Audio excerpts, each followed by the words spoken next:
warahmatullahi wabarakatuh. Kami dari kelompok 12 alif kelas 10 agama 1. Kami sekarang sudah berada di Museum Sumpah Pemuda. Di sini kami akan menjelaskan apa saja yang terdapat di dalam Gedung Sumpah Pemuda. Sebelumnya, nama saya Yudia. Nama saya Nevi Hayu. Nama saya Fatimah. Dalam Museum Sumpah Pemuda, kita dapat mengetahui proses penyatuan perbedaan dalam suatu negara sehingga terjadi keselarasan secara nasional dalam suatu negara yang disebut dengan integrasi nasional. Tujuan integrasi nasional dalam Bhinneka Tunggal Ika yaitu untuk mewujudkan cita-cita dan tujuan negara serta memelihara rasa kebersamaan.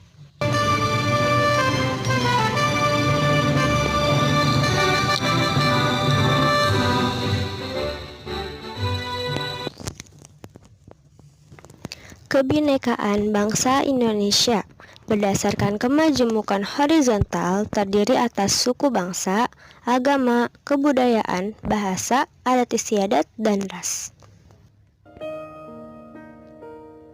Tanah airku tidak kulupakan, kan terkenal. Faktor-faktor pembentuk integrasi nasional dalam Bhinneka Tunggal Ika. Yang pertama, ada faktor sejarah yang menimbulkan rasa senasib dan seperjuangan. Yang kedua, adanya keinginan untuk bersatu yang dinyatakan dalam Sumpah Pemuda tanggal 28 Oktober tahun 1928.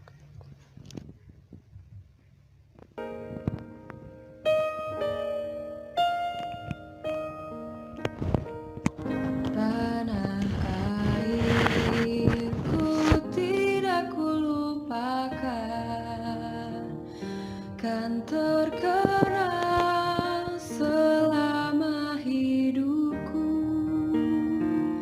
Biarpun saya pergi jauh, tidak akan hilang dari kalbu. Terakhir, ada kesepakatan atau konsensus nasional dalam perwujudan proklamasi kemerdekaan, Pancasila, dan Undang-Undang Dasar tahun 1945, bendera merah putih, lagu kebangsaan Indonesia Raya, serta bahasa persatuan yaitu bahasa Indonesia.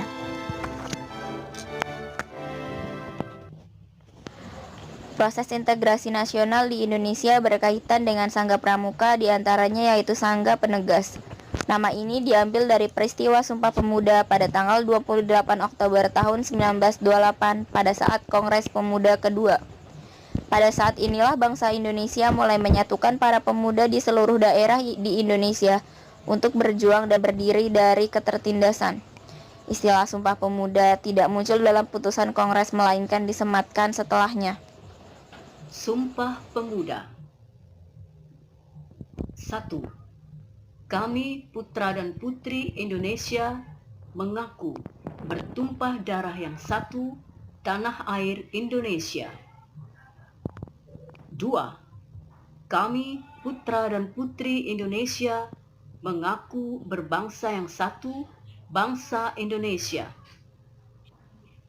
3. Kami putra dan putri Indonesia menjunjung bahasa persatuan, bahasa Indonesia. Di Museum Joang 45, kita juga masih bisa mengetahui proses integrasi nasional yang berkaitan dengan Sangga Pramuka di Indonesia, yaitu Sangga Pendobrak. Nama Sangga Pendobrak diambil untuk mengingatkan kita akan titik puncak perjuangan para pahlawan yang telah berjuang baik dengan kekuatan fisik maupun yang telah memproklamasikan kemerdekaan Indonesia pada tanggal 17 Agustus tahun 1945. Pembacaan naskah proklamasi oleh Soekarno-Hatta yang berlanjut pengibaran sangsaka merah putih hasil jahitan Fatmawati menandakan Indonesia telah merdeka.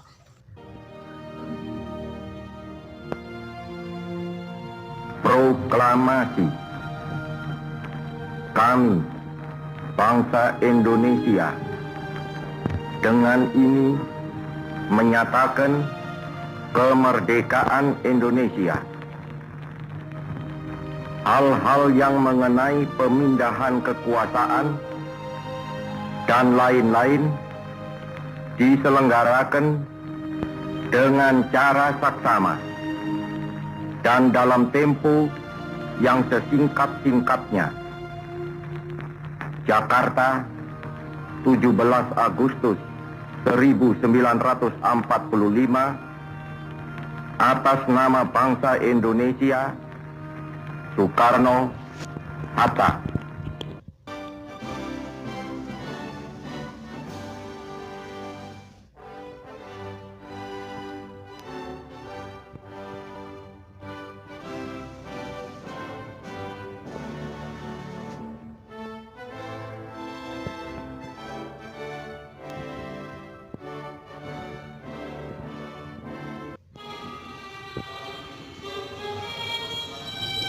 Ancaman di bidang ideologi yaitu ancaman yang mempunyai kemampuan yang membahayakan pemikiran masyarakat suatu negara sehingga akan mengancam dasar falsafah negara. Seperti masuknya ideologi asing melalui berbagai media, upaya mengatasinya dengan kebijakan dan langkah-langkah politik yang tepat dan intensif. Yang kedua ada ancaman di bidang politik, yaitu ancaman yang dapat menumbangkan suatu rezim pemerintahan bahkan dapat menghancurkan suatu negara, seperti ancaman separatisme. Upaya untuk mengatasinya yaitu dengan menghidupi politik bangsa yang berlandaskan demokrasi Pancasila.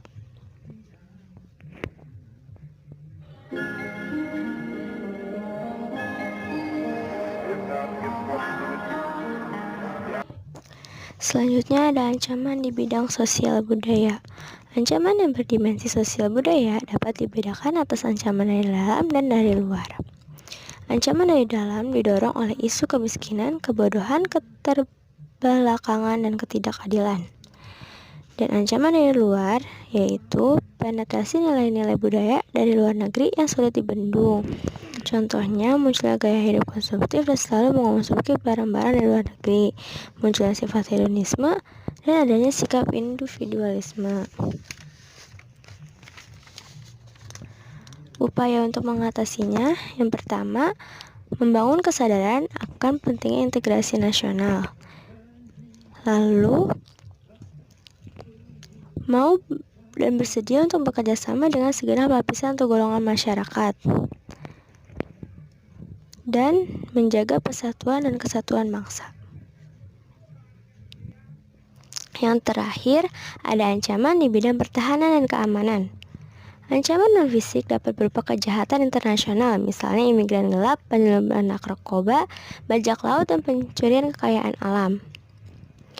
Upaya yang ditempuh yaitu membangun kemampuan pertahanan dan keamanan rakyat semesta, meniadakan kerawanannya dengan membangun ABRI dengan kekuatan siap yang kecil dan cadangan yang cukup, serta Polri yang mampu membina keamanan dan ketertiban masyarakat. Sekian dulu ya video liputan dari kelompok kami, kelompok 12. Kita kelas 10 agama 1. Jangan lupa dilihat ya linknya di bawah ini. Jangan lupa di subscribe. Jangan lupa di like, comment, and subscribe. Bye. Assalamualaikum warahmatullahi wabarakatuh.